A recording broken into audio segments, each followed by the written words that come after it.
Cette émission vous est présentée par Nico... Nicolas... Descends, on peut le dire. Descends, on peut. Si tu crois que c'est en insultant que tu vas régler le problème des pêcheurs, eh ben, permets-moi de te dire, viens, qu'on discute.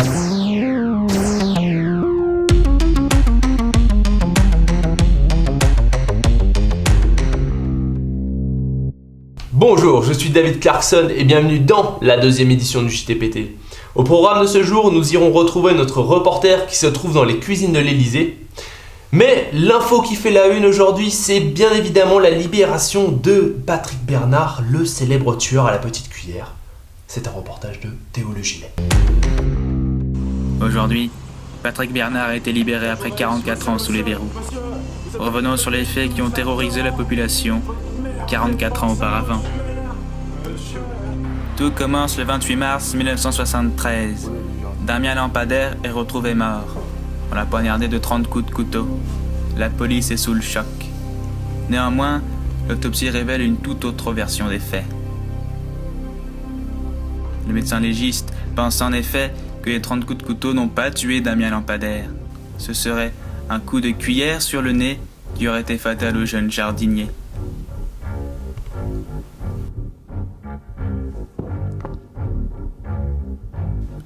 La police retrouve sur les lieux du crime un mot signé des initiales du tueur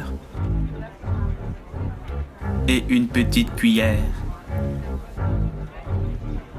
Toutes les polices de Tourcoing sont maintenant à la recherche du tueur à la petite cuillère.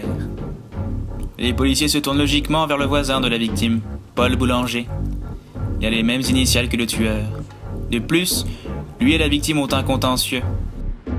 En effet, les policiers pensent que la victime n'aurait pas dit bonjour. Du coup, elle s'est fait niquer sa mère. Tout concorde. Mais pour autant, l'affaire n'est pas classée. Une deuxième victime est retrouvée dans le voisinage alors que le voisin est toujours sous les verrous. Encore une fois, le rapport d'autopsie est cruel. La victime est morte étouffée. En effet, le tueur l'aurait forcé à manger son caca.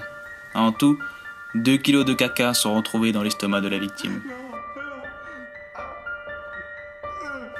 On apprend aussi que celle-ci s'est défendue et aurait réussi à blesser son agresseur au visage.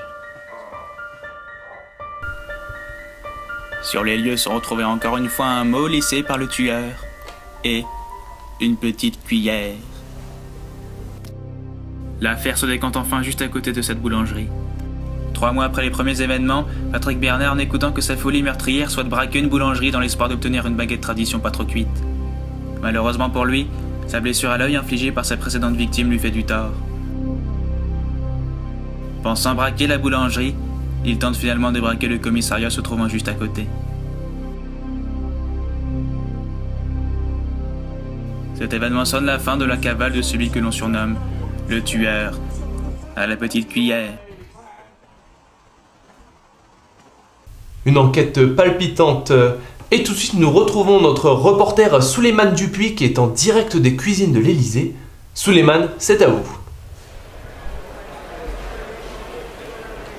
Oui David, ici je suis bien dans les cuisines de l'Elysée où se prépare le repas qui va être donné en l'honneur de l'amitié franco-moldave. Ici David, ça sent très bon.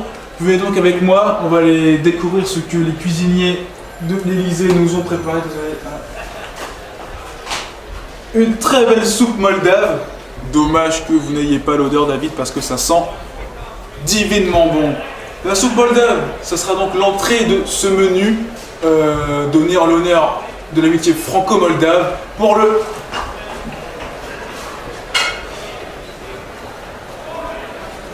plat de résistance.